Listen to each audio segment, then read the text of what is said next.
Love this podcast? Support it and sponsor today. Simply head to ozcastnetwork.com for details. You're listening to Davo, Tom and Callum, the podcast. Being judged is one of the harsh realities of life. Yeah, it certainly is. You know, everyone gets judged, no matter what you do, who you are, where you are. Everyone gets judged on a daily. But it could be by a complete stranger. I mean, us being on the radio, we're used to being judged by a lot of people, a lot of them strangers. You know, we see a lot come through the text line here and there. If we don't put in our absolute best, we might get a little bit of criticism on the text line. You know what? This is something I think about all the time as well, is the idea that someone has a perception of you makes me feel sick. Yeah. Like, like I don't want to be thought about in any other way, you know? No, absolutely not. I mean, one of the big hitters of being judged was when Tom and I said we wear shower caps the other day. That would have been very up there in the judging scale. Well, that's rightful, though. A lot of text coming through on that one. But it's not just it's not just us being judged on the text line by our lovely listeners. We're constantly critiqued by our bosses, co-workers. I don't know about you guys, but my parents, my biggest critics, if I do something a bit crappy on air, my parents are the first ones to let me know.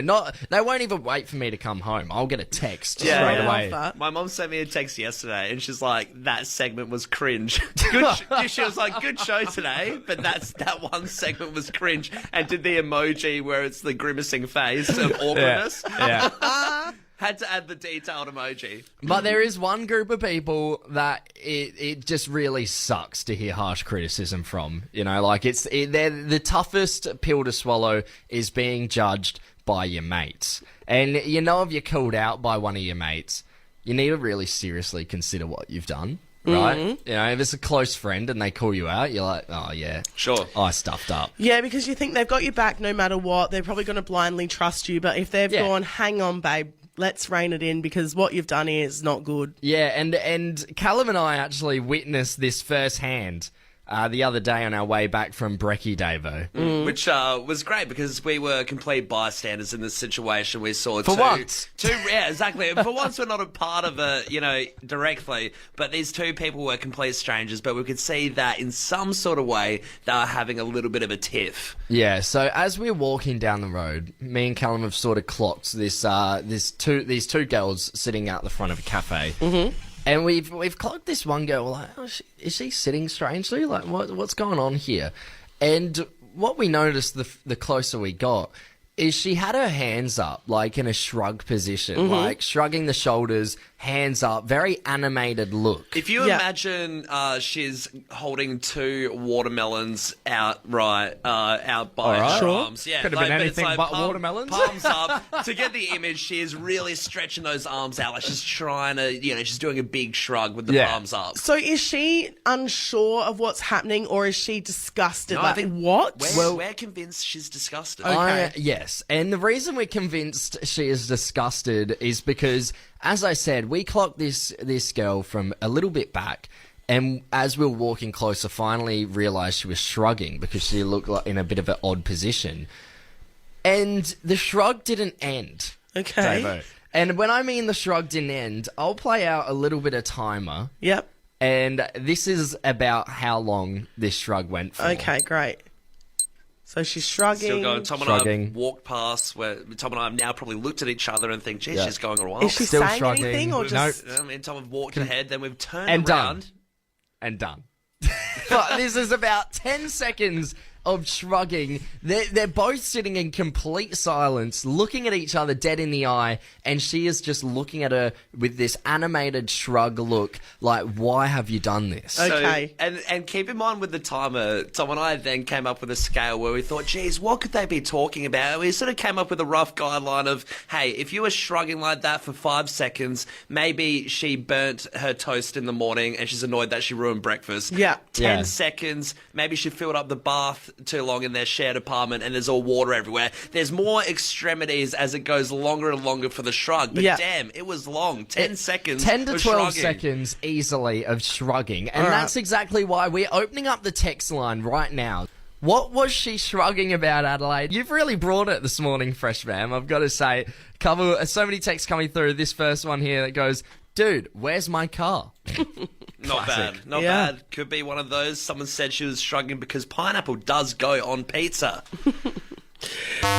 No, it doesn't. It really doesn't. Someone else texted and said her friend ordered an iced latte with extra ice. I like it. Yeah. I like where the head's at, but I reckon a latte with extra ice, that's a 5-second shrug. Oh, yeah, Oh, yeah. it's not a 10-second It shot doesn't to the floor. warrant the 10 double seconds. digits, does it? Another text here. I think this warrants more than 10 seconds. She put her kid in the oven and drove the cake to school. Oh, God. Yeah. At least 15. Have some respect for the kid. Hansel and 12, Gretel. very minimum. Someone said, she discovered I am establishing a provincial army and will only stop if I marry an appropriate female. Weird text. It's, Little left too of centre. creative for a Thursday morning. I didn't even know how many seconds that would warrant. Over a minute. Judy's got involved here and she says, you hit on my boyfriend at that party and you lied about it and said it was him. Juicy. And I honestly think that would be a double digiter. This text just come through. She ate the chewing gum that was stuck to the bottom of the table. Yeah, that warrants about 10 seconds. That's a good Oh one. my gosh, here we go. Classic fresh. All right, the last one that came through, 091, you're listening. You know exactly what you've texted in. We'll be doing this on the podcast opener. We can't read that out. No, I'm not. At what point did you, as you were texting that in, did you think, yeah, they'll say this? These guys will eat it up. This one is still a little bit dicey here, but we'll give it a crack because classic fresh fam. It says shrugging because they couldn't get the butt plug out. Thanks, Jack. Yeah, cheers, Jack. First you get the sugar, then you get the power, then you get the Davo, Tom and Callum podcast. I'm bloody disturbed. Oh, bloody hell, it's Disturbed Davo. Oh, nice work, Tom. You whipped that up in 5 minutes. But I I do am. what I can. I respect the angle that this is meant to be the equivalent of Davo being a bit ticked off, and but there's something about being called Disturbed Davo that just sounds like The you've mental lost- health has declined. Yeah, you've lost your marbles. This is real the decline. Yeah, instead of it being ticked off about something, you're seeking help. No. Which is a healthy thing to do, FYI. No, I'm annoyed, boys. I'm frustrated. I am absolutely ticked off, as Tom would say. And this is because over in Queensland, this has been floating around in the news for a while, but Queensland schools are starting to introduce 4-day weeks. Wow. 4-day weeks. 4-day weeks. This is under a state government plan to try and help kids with their mental health and their work-life balance. Wow, so state government, is this, do you know if it's just public schools or private are going to do it as well? I think there's a bit of a mix, but basically it hasn't been passed just yet, but they're basically saying 2024, we could do this, we can change this. Jeez, so kids are getting an RDO just once a week. Hang on a minute. So they're getting 4-day weeks to help with what? Why again? So they're hoping that it's going to improve mental health for kids. Right. Reduction in financial costs for schools. They're hoping that's going to increase attendance. More time for extracurricular pursuits, student well-being and student outcomes improvements. They reckon it's all going to help. Yeah, right. But what I reckon it's going to do is continue to make the next generation snowflakes. Yeah, look, you know what, I'm going to have to agree with Davo on this one. It ticked off Tom's coming out now. No, I agree. Sure, exam time can be stressful and whatnot, but what's the point of giving him 4 days? It's just going to make him. It's not going to make. It's not like working in the real world because yes, some people do work from home, but that's not really a norm. No, it's not. I don't think any kids are going to work from home either for No, that one day. absolutely and not. If you think back to when you were a kid, I feel like it would just backfire on them mainly. If I there's wouldn't no- work if on there- that extra day. They're not putting on lessons for that day. They're just expected to do work at home. I know for a fact, if I was in school and I had a day off every week, I'm sitting down playing the Xbox. Of course you are, because it's an absolute, honestly. But what about even for the parents? I think this is so ridiculous for the parents as well.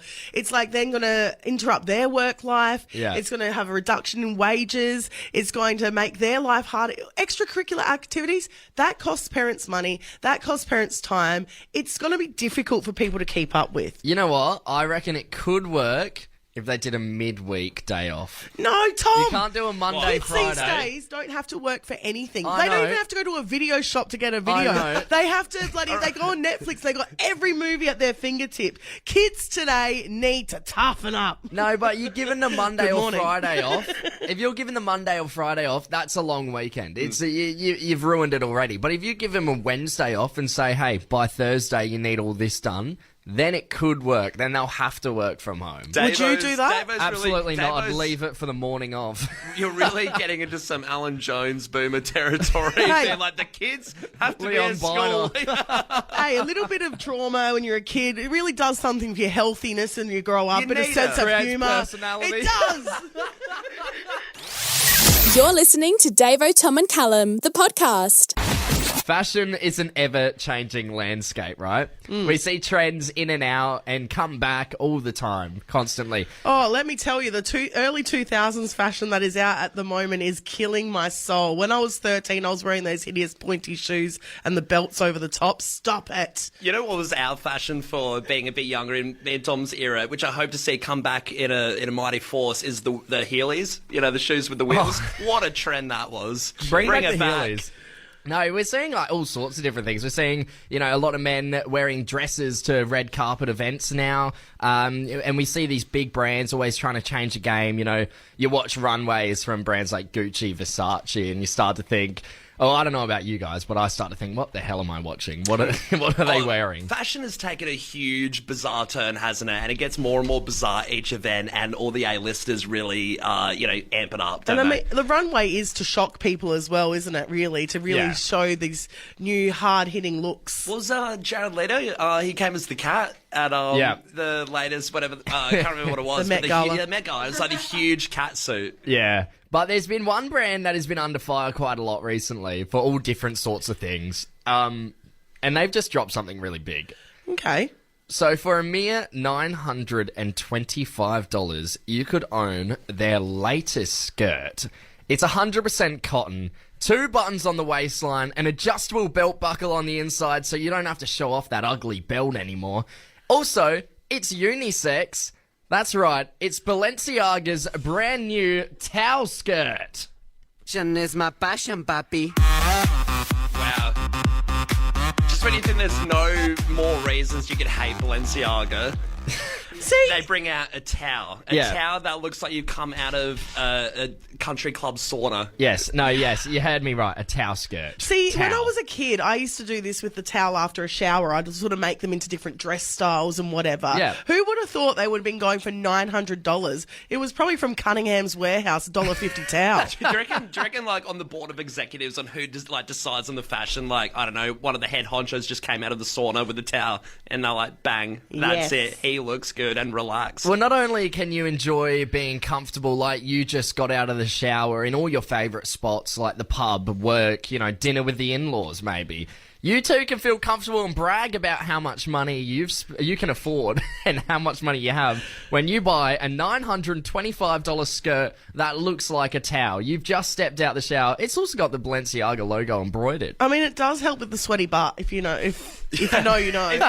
If you're a tradie on site, you're getting a bit sweaty, a bit of manual labour. Yeah, it doesn't hurt to have a towel around you at all Fashion times. is my passion, papi. I mean, to be honest, I'm a fan.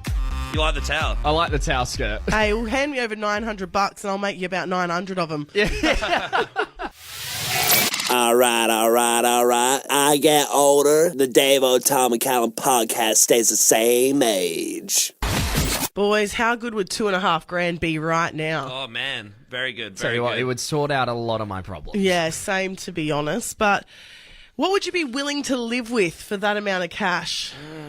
Honestly, I'd be up for almost anything. Yeah, we're talking dangerous animals, maybe a tiger. Do you have to... What are you defending yourself from? Is it Callum?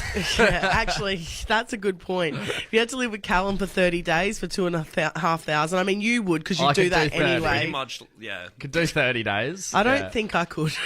I reckon you could withstand a little bit. I would try my best to aggravate you as much as I could. Get your money's worth. Yeah, I don't think that would be. Then you have to on the split it with him cards. at the end. This actually might be a better deal, what's going on here, because a company is offering $2,500 to release 100 cockroaches into your home.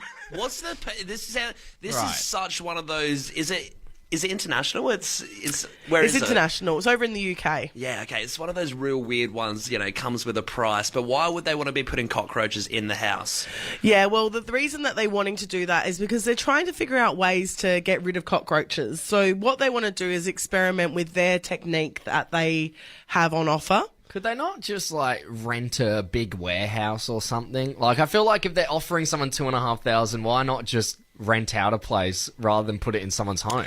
Well, I guess they want to really simulate the home life, the you know. homey feel. So basically, they're saying that they're going to you have to live with these cockroaches for 30 days. Yeah, okay. And then if they're still there after the 30 days and the treatment doesn't work, then they will pay for the exterminator to come in and get rid of them. Surely just unleash them in IKEA or something if you want the home feel. I mean, you could do, but I don't know. Have you dealt with cockroaches before, boys? They're not great. I don't really care about cockroaches. Really? They're fine. They're fine. They're Almost not. one of the more respectable creatures that they could survive a nuclear war. So Yeah. kudos to the cockroaches. So when I lived in Port Augusta, the little rental house that I lived in was infested with cockroaches. Well, you slept on a reinforced bed of cockroaches. It You was- wake up in the kitchen. Almost, mate, because one day I put one of those the bomb things in the kitchen to get rid of them, the cockroach yeah. bombs. Yeah, like the spray thing. And it started, and about 25 cockroaches Wow. came out of the drawers onto the kitchen sink, onto the floor. Jeez. I got rid of them, right? But then one night it was too hot to sleep in my bedroom, so I was on the floor in the lounge room, and it was a glamorous time. And 75 more came out. I was laying there and I heard, and they were all coming at you. So you pretty much did this experiment, just didn't get your 2.5k Oh, payout. well, I was going to say, how much money did you make? It cost me. Let me tell you. First rule of the Davo, Tom and Callum podcast is you don't talk about the Davo, Tom and Callum podcast. The second rule of the Davo, Tom and Callum podcast is you don't talk about the Davo, Tom and Callum podcast. What a time to be alive. The ARIA Awards were last night. I mean, what a big deal in Australian music, and it's very cool to see everyone get their award and all the finalists. But yeah, some heavy hitters All the there for fancy sure. dressing as well. Yeah. On the red carpet beforehand. I saw a few pictures. There were some questionable ones, as there always is. Of course, and Tommy Little was obviously the person hosting this year with Brooke Boney. Yep, he was the big dude on stage. But hey, all these Well, different... he wasn't really the big dude. He's the little dude. Tommy Little. But so many different categories for great artists. Album of the year saw Genesis, Owusu take it for Struggler.